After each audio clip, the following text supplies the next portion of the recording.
এই গাছটির বাংলার নাম হলো দীপ্তলুচি পাতা।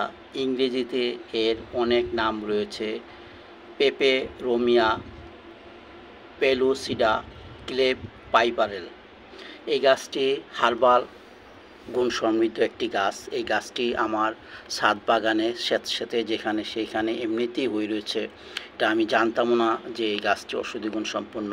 আজকে এই গাছটি আমি এই সংগ্রহ করতেছি, রান্না করে খাবো। তাই দেখে দেখে বড় যে অংশগুলো আছে সেইগুলোকে আমি কেটে নিলাম।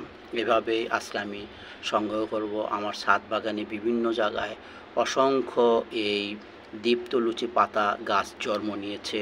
একসময় আমি উঠে ফেলে দিতাম, এখন আর ফেলাই না। যেহেতু এটি একটি ঔষধি গুণ সম্পন্ন গাছ, তাই এই গাছটিকে ফেলে না দিয়ে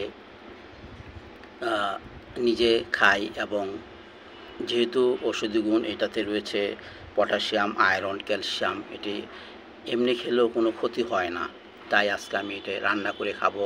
এবং এর যে রসটা, এই রসটা যাদের পাইলস হয়, পাইলসের রাস্তা দিয়ে রক্ত পড়ে নিয়মিত, তারা এই গাছের রস, যে আমি যেভাবে কেটেছি, এটাকে যদি পাটা বেটে বা ব্লেন্ডার করে রস খাওয়া যায় প্রতিদিন সকালবেলা খালি পেটে, তাহলে পাইলসের রাস্তা দিয়ে যে রক্ত বের হয় সেটা পড়া বন্ধ হয়ে যাবে।